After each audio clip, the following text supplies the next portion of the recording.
제가 좋은 제품 가끔 소개해 드리는데요. 특히 애국 기업 소개합니다. 경남제약에서 초임계 RTG 오메가3 루테인 프로맥스 나왔는데요. 한 알로 4가지 효과 봅니다. 눈 건강, 혈행 개선, 뼈 건강, 항산화. 한 알로 끝납니다. 파격 할인합니다. 전화하십시오. 좋습니다.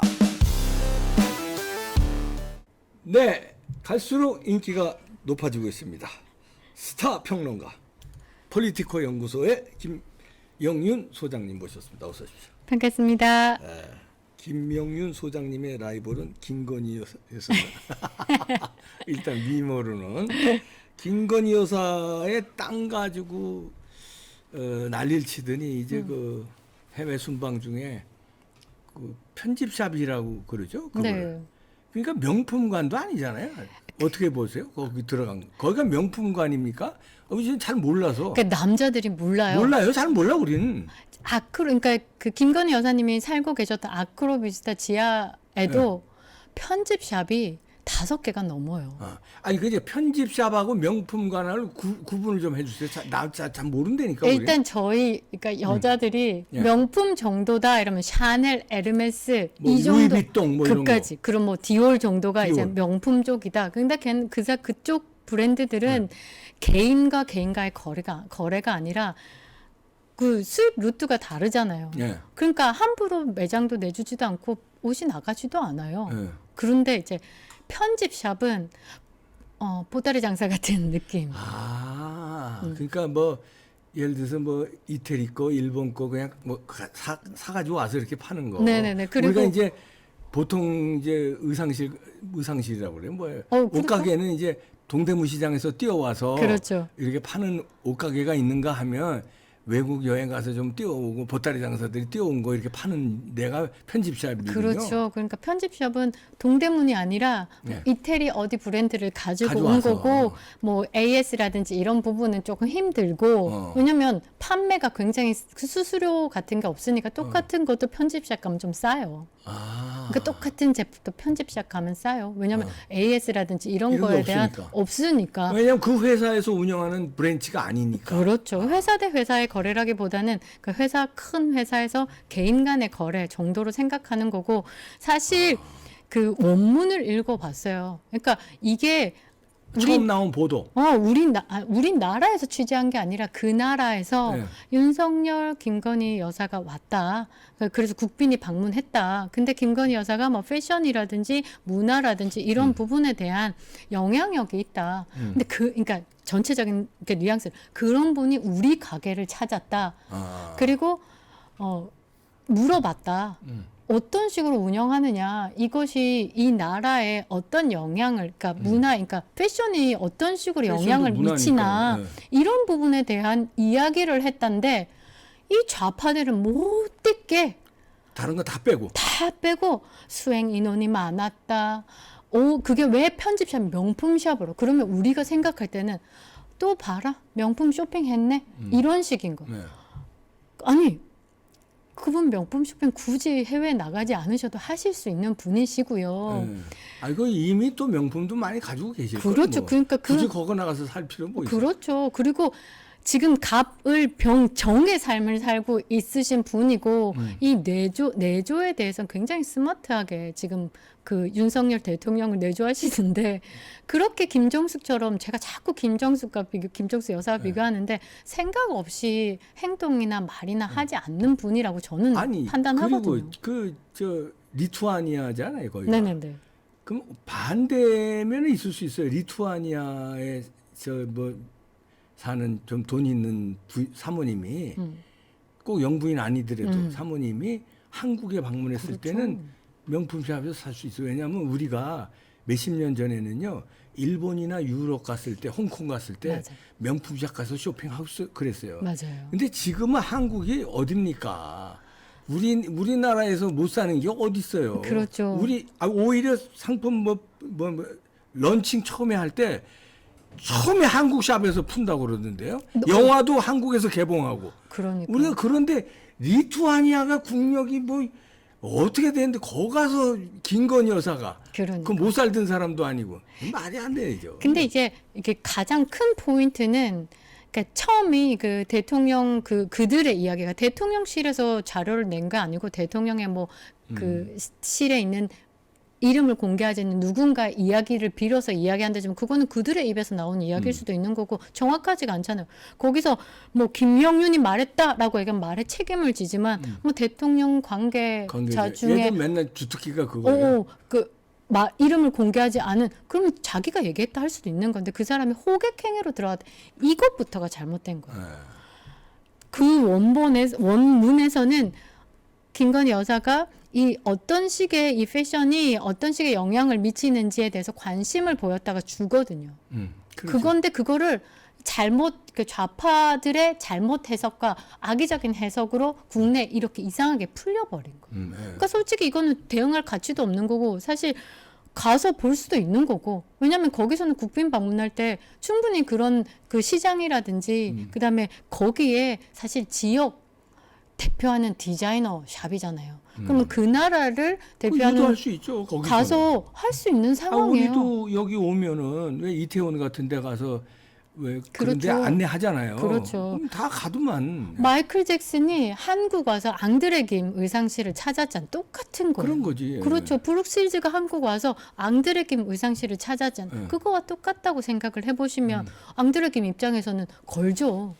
사진 걸고 사인하고 그렇죠. 그런 느낌으로 그 현지에서 우리 상점을 그 대한민국 대통령 영부인께서 관심을 가져주시고 방문을 하셨어가 자랑으로 낸 보도 자료를 그냥 영부인이 아니라 이 패션이라든가 문화예술의 셀럽 같은 그렇죠. 세계적으로 유명해요. 이제 유명해졌어요. 김건희 그렇죠. 여사가. 김건희 여사님의 패션이 그러니까 하도 완전 유명해졌어요. 그러니까 그런 패셔니스타가 패션이 그 정치적으로 영향력 있는 영부인이 우리나라에 와서 이런 샵을 갔다 그럼 그 나라는 홍보가 되니까 그 산업 자체가 그렇죠. 그렇게 할 수 있지. 아마 들어가는 입구에 나중에 가보면 김건희 여사님 사진 분명히 찍어서 걸어놨을 거예요. 우리 그렇죠. 상점을 방문했다 이러면서. 근데 그것을 이렇게 나쁘게 조작을 한다는 것 자체가 일단 그들은 나쁘다.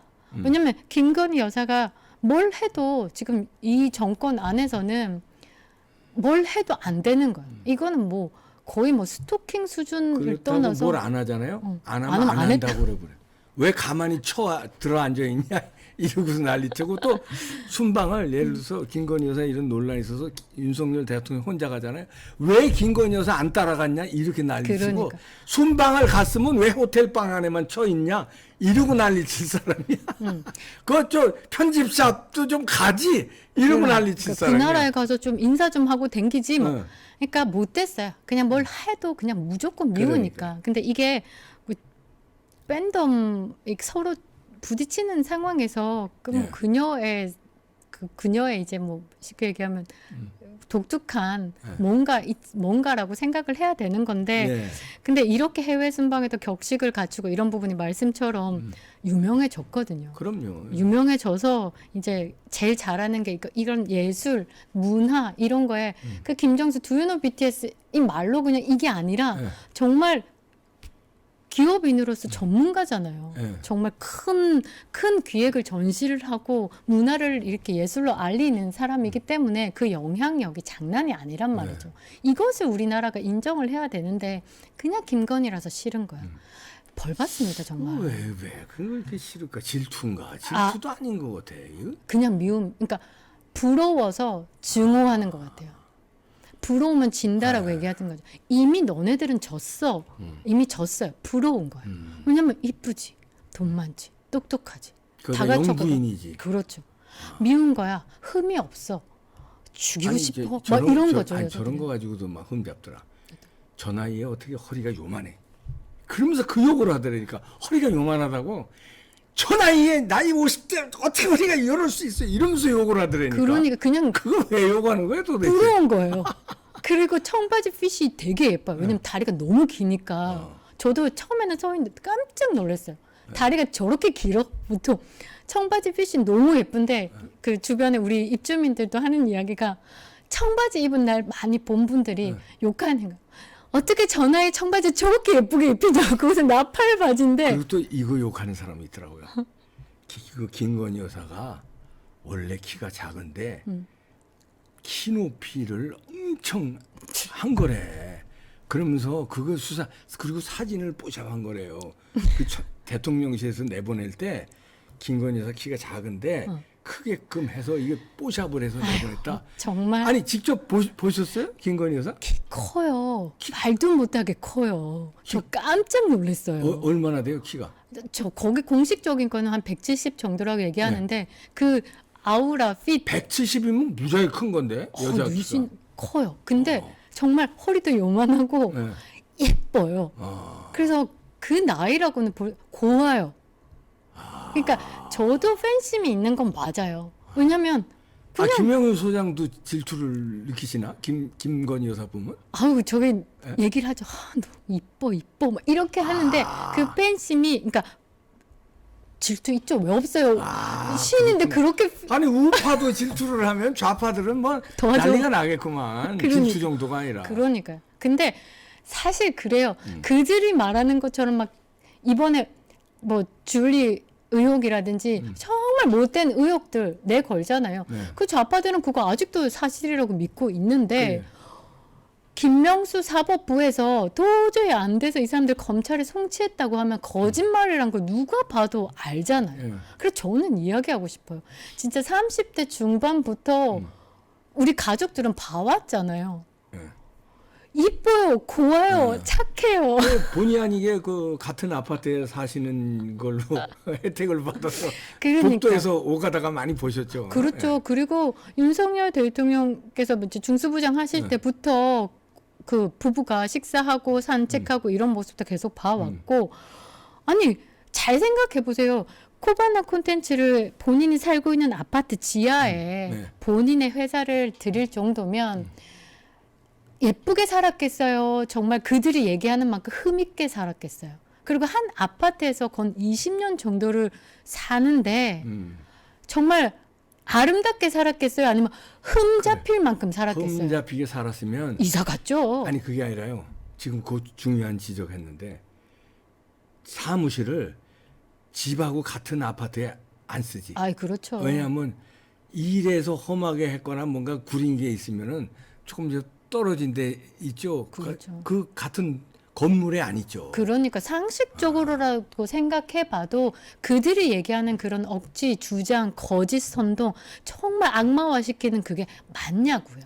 맞냐고. 그것만 그냥 생각만 해봐도 답이 나오는 건데 그래. 그걸 맞다고 박수 쳐가면서 벽화를 그리고 이 사람들이 양반이라서 우리가 얘기하잖아요. 양반이라서 참은 거지 저 같으면 못 참았어요. 그리고 다 끝난 다음에 대선 끝난 다음에 물론 이제 명예훼손으로 고소를 했어요.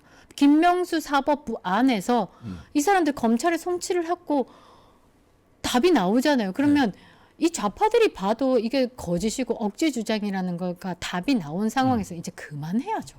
그리고 한 나라의 국가의 영부인인데 어느 이게 자기들이 밉다, 분노한다, 부러워서 증오한다 알겠는데 개인 감정은 접어두고 나라의 국익을 위해서 그다음에 다른 사람들이 봤을 때 내 나라 영부인한테 그렇게 핥히고 이게 너무 부끄러운 짓 아니에요. 이거 해외에서 만일에 뉴스가 나갔다면 이 나라 사람들 참 이상한 인간들이다 생각할 거예요. 부끄러운 일이에요. 근데 김건희 여사가 나름의 팬층도 있죠. 윤석열, 한동훈 다음에 진짜 강한 팬층을 갖고 있죠. 팬덤이 형성돼 있는. 영부인 중에 팬덤이 형성돼 있는 사람 있어요? 없잖아요. 그러게요. 지금까지. 그리고 단독적 유경수 여사는 이제 우리가 역사적으로 우리가 그때 팬심보다는 지금 역사적으로 존경하는 항상 앞서세요. 제가 뒤에 가서 그 얘기를 너무 하고 싶거든요. 그래요? 근데 항상 그렇죠. 앞으로 콕 찍어주세요. 그렇지? 그 이후에는 없다고 봐야죠. 저는 그래서 그 유경수 여사님 말씀하고 싶었던 게 혼자 단독으로 메시지를 전달하는 힘이 있어요. 김건희 여사가 뭐 구달 박사, 그러니까 제인 구달을 만나서 계곡이 식용이라든지 이런 부분에 대한 이야기를 한다든지 뭐 문화로서 메시지를 던진다든지 이런 것들 보면 굉장히 그만의 매력과 파워가 있거든요. 이거는 유경수 여사를 모양, 그러니까 생김은 다르고 느낌은 너무 다르지만 국가를 위해 가는 방향 같지 않을까. 이거는 대통령 외에 또 다른 팬덤을 형성해서 내 이야기를 전달할 수 있는 힘이 있는 사람은 저는 유경수 여사 다음에 김건희 여사라고 생각을 하거든요. 그러면 좋게 봐야죠. 그렇죠. 그리고 또 이 사람들이 질투하는 게 음. 저들은 부부 관계가 썩 좋지가 않을 것 같아요. 보통 이제 10년, 20년 우리 김영윤 소장은 부부 사이가 그렇게 아니 좀 저는 최고로 귀엽습니다. 예? 최고로 귀엽습니다. 참거기요. 네. 아 나도 그런데 아니 그게 아니라 이 보통 10년, 20년, 30년 살면은 대면 하고 그냥 그러잖아요. 근데 두 사람 그러니까 윤석열 대통령 부부를 보면 서로 그 사랑하고 있다, 애틋하다는 게 우리가 느껴요. 그러니까 저는 그러니까 그걸 보는 이 좌파 놈들이 민주당 지지자들은 그게 말하자면 안 입고 온 거야. 아, 우리는 부부가 완전히 이건 뭐 왼수인데 이혼 못해서 살고 억지로 사는데 네. 저것들은 어떻게 저렇게 이쁘죠. 아니 뭐 딱 봐도 티가 나니까. 그러니까 굳이 말하지 않아도. 근데 그렇게 아침 우리가 그 사저에 그러니까 대통령 당선되시고 이제 사저에 계속 계시다가 네. 들어가셨잖아요. 가시는 그 한 6개월 동안에 아침마다 이제 출근하시는 용산으로 가시는 길에 거의 매일 만났었는데 그런 따뜻함을 가진 사람이 윤석열 대통령. 인간미가 너무 넘쳐요. 그러니까 아침에 이제 그 같이 키우는 반려견들 이렇게 그 사진에도 나왔죠. 네, 그리고 주변에 이제 애들 같은 시간대 그러니까 등원하는 애기들 보면서 하나같이 이름 다 불러주시고 뭐 이리 와 사진 찍자 이러고 잠시 5분만 남아도 그래요. 네. 털털하시구나. 그리고 그 경호원 분들도 굉장히 인간적이셔가지고 뭐 이렇게 꼭 막 다 맞고 이게 아니라 윤석열 대통령께서 이제 거기서 걸어 나오시면 애들 이름 다 불러주시고 빨리 와. 사진 찍자 하고 사진 찍고 뭐 그러면 핸드폰이 없잖아요. 빨리 저기 와서 사진 찍어 드려라 하고 그 잠시 5분 10분이 인간적이시네. 그러니까 제가 볼 때는 그런 인간미에 김건희 여사도 잘 따라가면서 잘 녹아서 그러니까 서로가 잘해야지 서로가 왕과 왕비로 왕으로 대해줘야지 왕비가 되는 거고 왕비로 대해줘야지 왕이 되는 것처럼 서로를 존중하고 존경하니까 그런 모양이 나오는 것 같아요.